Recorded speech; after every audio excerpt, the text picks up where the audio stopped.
چیز کا انکار کر رہا ہے ایمان کے دائرے سے باہر ہو جائے گا۔ اب ایک چیز پل صراط سے متعلق صراحت میں ایک بات یہ بھی ذکر کی گئی ہے بعض حدیثوں میں کہ اللہ تبارک و تعالیٰ جب لوگ یہ پل پار کریں گے تو اللہ تبارک و تعالیٰ امانت اور رشتہ داری کو اس کے کنارے پر کھڑا رکھے گا۔ امانت اور رشتہ داری کو، یہ امانت داری اور رشتہ جوڑنا، صلہ رحمی کی اہمیت کو بتاتا ہے۔ اللہ کے نبی صلی اللہ علیہ وسلم کا ارشاد ہے، یجمع اللہ تبارک و تعالی الناس، اللہ تعالیٰ لوگوں کو اکٹھا کرے گا، فیقوم المؤمنون حتی تزلف لهم الجنہ، تو مومنین کھڑے ہوں گے یہاں تک کہ جنت ان سے قریب کر دی جائے گی۔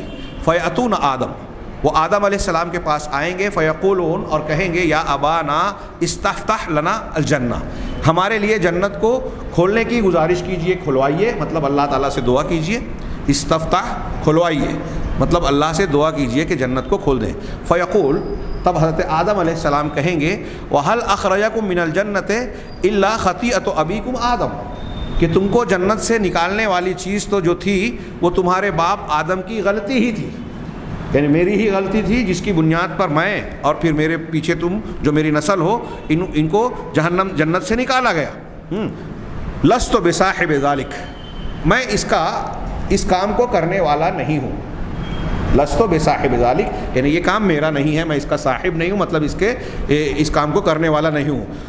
فیأتون محمدًا صلی اللہ علیہ وسلم، پس وہ محمد صلی اللہ علیہ وسلم کے پاس آئیں گے۔ فیقوم، اور تب نبی کریم صلی اللہ علیہ وسلم کھڑے ہوں گے۔ فیؤذن لہ، آپ کو اس کی اجازت دی جائے گی۔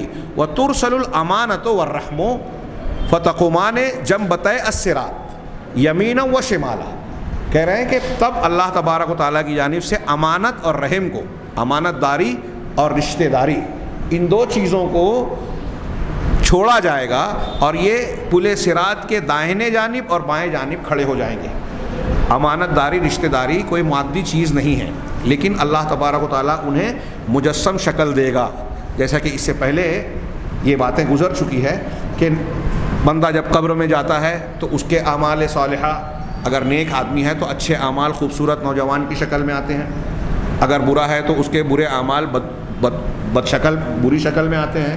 قیامت کے دن اللہ تبارک و تعالیٰ موت کو جو ہے مینڈے کی شکل میں جنت اور جہنم کے بیچ میں جو ہے فرشتوں کے ذریعے ذبح کروا دے گا۔ مینڈے کی شکل، موت ایک مادی چیز نہیں ہے، عرض ہے، لیکن اللہ تعالیٰ اس کو مادی شکل دے دے گا۔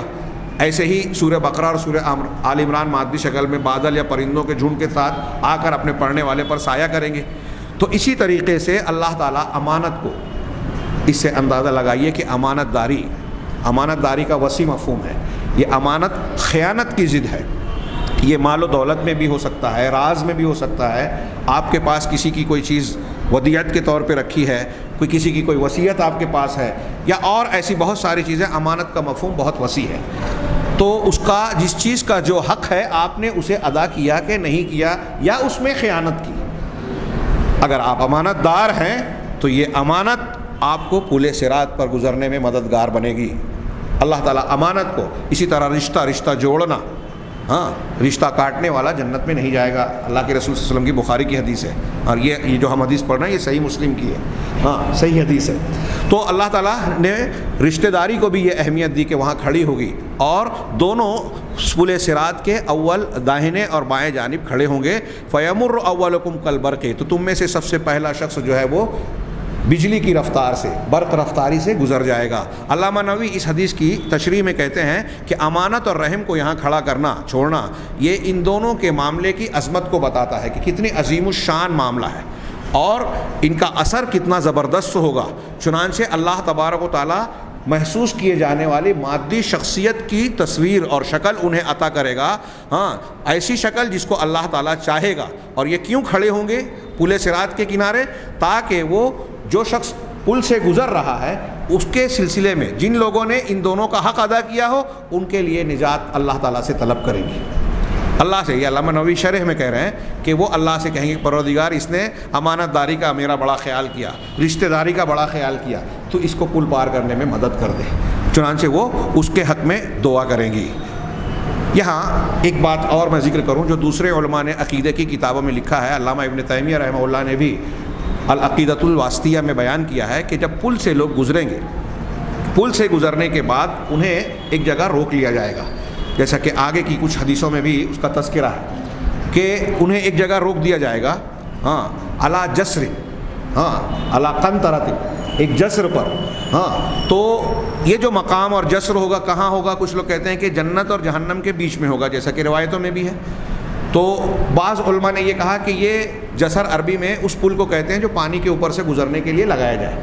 تو یہ پل صراط سے الگ ہٹ کر پل ہوگا یا پل صراط ہی کا آخری کا کچھ حصہ ہوگا، کہتے ہیں یہ اللہ اعلم بالصواب. لیکن پل صراط سے گزرنے کے بعد لوگ اکٹھا ہوں گے. ابھی جنت میں داخل ہونا ہے، یہاں نجات پانے کے بعد بندے اہل ایمان جنت میں جائیں گے، لیکن جنت میں داخلے سے پہلے وہ ایک جگہ رکے ہوئے ہوں گے. اس وقت دوبارہ پھر سے حدیثوں کے مطابق شیخ ابن عثیمین نے وضاحت کی کہ یہاں پھر سے قصاص کا معاملہ کیا جائے گا، بندوں کے معاملات صاف کیے جائیں گے. مومنین کے میدان محشر میں جو عرصات میں لین دین کا معاملہ ہوگا وہ ایک عمومی سطح کا قصاص ہوگا، لیکن دلوں میں جو انسان کے قدورت ہوتی ہے، آپ کی میری اگر کوئی دشمنی ہے، کوئی لین دین ہے، اس کے بعد من مٹاؤ ہو گیا ہے، دل میں کوئی خلش اور کینہ کپٹ آ گیا ہے، تو بعض اوقات صرف لین دین سے یہ من مٹاؤ ختم نہیں ہوتا یا دل صاف نہیں ہوتا. اب جب جنت میں داخلے کی باری آئے گی تو جنت میں داخلے سے پہلے ایک خصوصیت کے ساتھ اہل ایمان کے درمیان دنیا میں اگر کچھ معاملات ہوئے تھے تو اس سلسلے میں مزید قصاص اور صفائی کا معاملہ ہوگا کہ ایک دوسرے کے معاملات کلیئر ہو جائیں، صاف ہو جائیں، ان کی تہذیب اور تنقیہ کر دیا جائے گا. جیسا کہ علامہ ابن قیم، علامہ ابن تیمیہ وغیرہ کے حذبوا ونقوا، یہاں ان کا قصاص ہوگا جس سے ان کے دل کی صفائی ہو جائے گی، اور دل میں ایک اہل ایمان کے تعلق سے آپس میں اگر کینہ کپٹ کی کوئی بھی شکل موجود ہو تو وہ صاف ہو جائے گی. اسی کو قرآن مجید میں اللہ تبارک و تعالیٰ نے ذکر کیا، وَنَزَعْنَا مَا فِي صُدُورِهِم مِّن غِلٍّ اخواناً، کیا ہے، علی سرر متقابلین، سورہ حجر کی آیت ہے کہ وَنَزَعْنَا مَا فِي صُدُورِهِم مِّن غِلٍّ، کہ اہل جنت کے دلوں میں جو بھی غل یعنی کینہ کپٹ ہوگا ہم اسے نکال لیں گے. دنیا کے اندر جو حسد، جلن، ایک دوسرے کے خلاف جذبات ہوتے ہیں، اہل جنت جنتیوں کے بارے میں، دوسرے جنتیوں کے بارے میں ایسے نہیں ہوں گے، بلکہ وہ اخوان ہوں گے، بھائی، حقیقی بھائی، ایک دوسرے سے محبت کرنے والے، حسد، جلن یا کسی بھی قسم کے بغض و عداوت سے پاک صاف ہوں گے. جنت میں کسی گندی بات اور بری بات کی کوئی گنجائش نہیں ہوگی. وہ پاکیزہ جگہ ہے، وہاں پاکیزہ لوگ داخل ہوں گے، وہاں کی ہر چیز پاکیزہ ہوگی، پاک صاف ہوگا، کسی بھی قسم کی گندگی نہیں ہوگی. ہمارے منہ سے تھوک نہیں آئے گا، پیشاب پاخانہ نہیں ہوگا. عورتوں کے لیے جو حیض و نفاس والے معاملات ہیں وہ اس سے پاک ہوں گی، ناک سے ریٹ نہیں آؤگی. جو کھانا پینا انسان کے جسم میں جائے گا وہ ڈکار کی اور پسینے کی شکل میں آئے گا، اور وہ پسینہ بھی مشک عنبر سے زیادہ بہتر خوشبودار ہوگا. یہاں ایک بحث یہ